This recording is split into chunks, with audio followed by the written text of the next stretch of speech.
Magandang hapon sa inyong lahat. Okay, palakpakan po natin ang good news natin ngayon. Okay? Ngayon, candle mass tayo. Okay? God is good? All the time? God is good. Pero ang tanong ko ngayon pag-uusapan natin ngayon, no? Is something about Good Friday.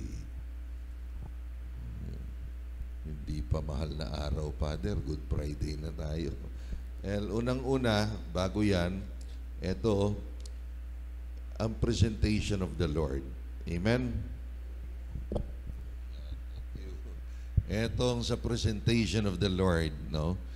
Now, dalawang ritual na sa araw na ito, para tandaan lang ninyo. Unang ritual, the purification of the Blessed Virgin Mary. Si Mama Mary. Okay? Ang mga babae, pag nanganak, depende sa anak. Kung ang anak ay lalaki, 40 days, they will have to be purified. They're considered unclean. Kaya hindi sila pwedeng pumunta ng templo o humawak ng anumang sagrado until the 40th day. Pero pag babae ang anak, mas matagal, 80 days, no? Dodoble bago sila pwedeng magpa-purify sa temple. Lalaki si Jesus, na 40 days, no? At ito yun. Mama Mary doesn't need purification. Mama Mary is immaculately pure.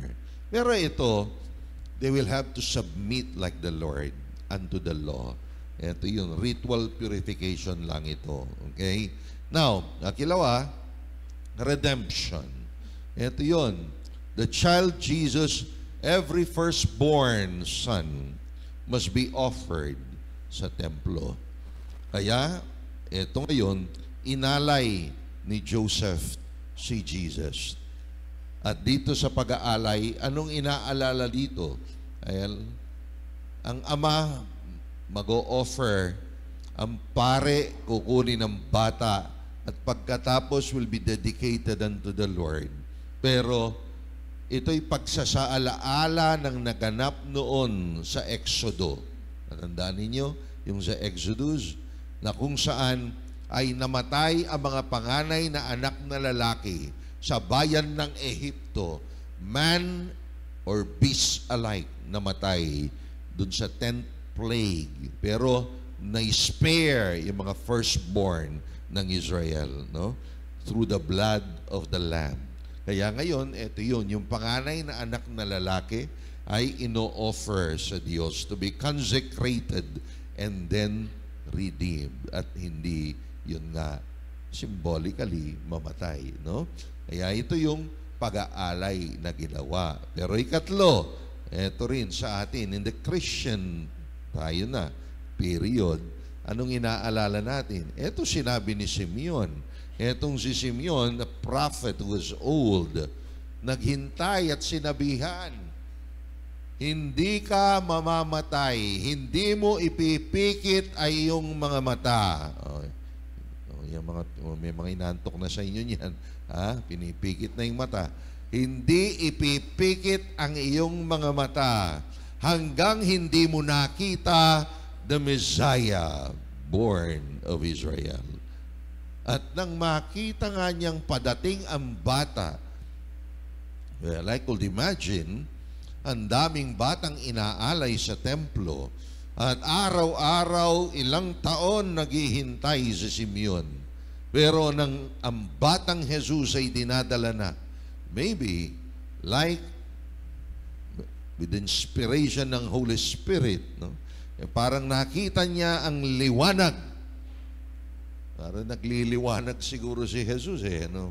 At kinuha ang bata, sinalubong si Maria at si Jose doon sa hagdanan ng templo, at kinuha ang bata and lifted the child Jesus. Now, Master, Panginoon, now you may let your servant go in peace. maaari na akong mamatay. Ngayong nakita ko na ang pangakong Mesiyas. At ang sabi niya sa bata, no? Itong batang ito will be a light to the Gentiles. Gentiles tayo yan, lahat ng hentil. He will be the light of the world, and then the glory of your people, Israel. No? Kaya ito yun. Ayan, may kandilarya tayo ngayon dahil si Jesus ang liwanag ng buhay. Pero sabi ni Jesus, nang lumaki na yung bata, sabihin niya, I am the light of the world. Tama, di ba? Pero hindi nagtapos doon. Sasabihin din niya, you are the light of the world. You are the salt of the earth. Kasi siyang liwanag. Pero kung mananatili kasi dilim, wala rin. Kailangan magliwanag ka rin sa kapangyarihan ng liwanag ni Kristo. Amen? You are watching ETVN Philippines. Emmanuel, the God with us, who saves.